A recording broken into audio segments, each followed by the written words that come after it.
Hey, what's up everyone? Sinister here, bringing you a Gamerversary video. Let's get on into it. Today's game is Gears of War. And this game came out 15 years ago. And I could tell you, man, this game revolutionized the cover shooter genre ever since its beginning. And then plus, it turned out like 4 sequels on the OG 360 and things like that. And of course, 2 more on the Xbox One. So, just gonna break down my, favorite memories of it. So here we go. I've never seen this back at E3 of 2006 years ago. I was amped after seeing the gameplay of it. I was like, man, I gotta try this out when it drops. And plus, it didn't disappoint me when it dropped. That November, it's like I got it day one. I popped it in, played it. Oh man, it's like I enjoyed the experience of it. So anywho, yeah, like each of the games focus on a certain character. So since I'm talking about the OG game, it focused on Marcus Phoenix because he's the main man of the game and things like that. So yeah, so basically the story focuses on him, why he deserted his mission, just to save his dad, only to get arrested and his ass got thrown in prison. But when the locust was getting out of control, they needed like all hands on deck. So basically Dom had to break his ass right out of prison. He's like, hey, time to gear up. Things change. I was like, you're getting in a lot of trouble for this. Well, like I said, situation like this, I'm willing to break the rules and things like that. So, anywho, getting further along in the game, you get other characters like the Carmine family, basically all the brothers in there, how they keep getting killed one by one on here. Except for one, which was Clayton, but of course that's later in the sequels.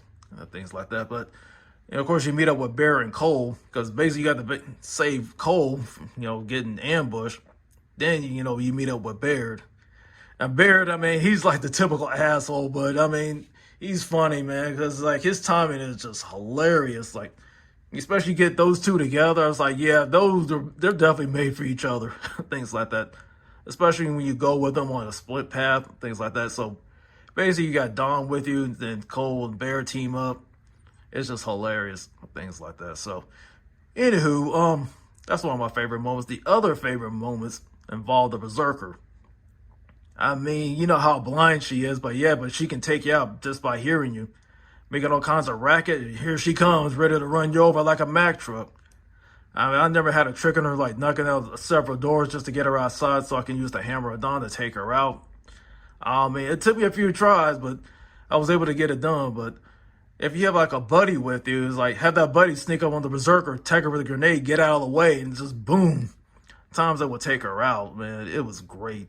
Things like that. But however, you got to take her out a couple more times. But as soon as you got her on the train, that was the best part for me. It's like as soon as I chugged that grenade, the car got blown up and separated, and she fell off and got tore up on the train tracks. It was great. Things like that.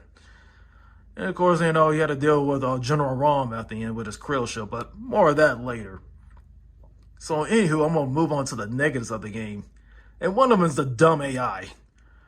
What I mean by dumb AI is like times you see Cole or Bear get into trouble. I was like, hey, you got a choice. Either you go in there and revive them, or just like take out all the enemies and let them recover on their own. So I recommend don't rescue them at all, because it's just pointless. Because trust me, you will see that game over screen a lot.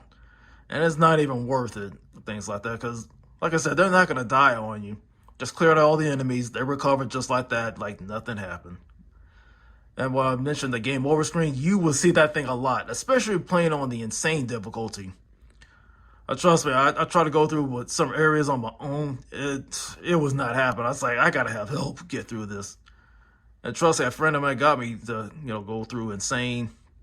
It took a ton of tries, but we got through. We pushed through. Plus, got the rest of the card tags I was missing. So, that was great. So, soon after that experience, I was able to help 2 more buddies go through it on Insane and beat it.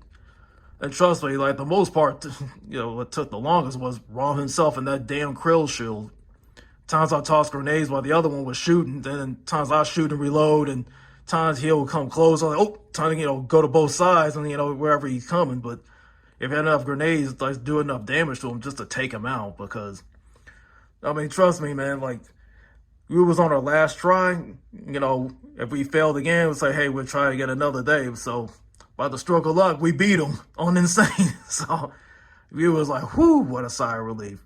Things like that. So also, yeah, as for the krill itself, like there was like that night level, and you have to shoot like all these barrels and stuff like that to make them explode, because if you go into the darkness, those krills will take you out, decimate you in seconds. Like it's freaking pitch black. I was like, dang, somebody at Epic is like a pitch black fan. So I basically took the inspiration from that. Things like that. Man, so anyways, enough of me rambling. I definitely want to hear your thoughts about it. You know the business. Drop your comments down below. Like, subscribe, things like that. This is Sinister. Be easy.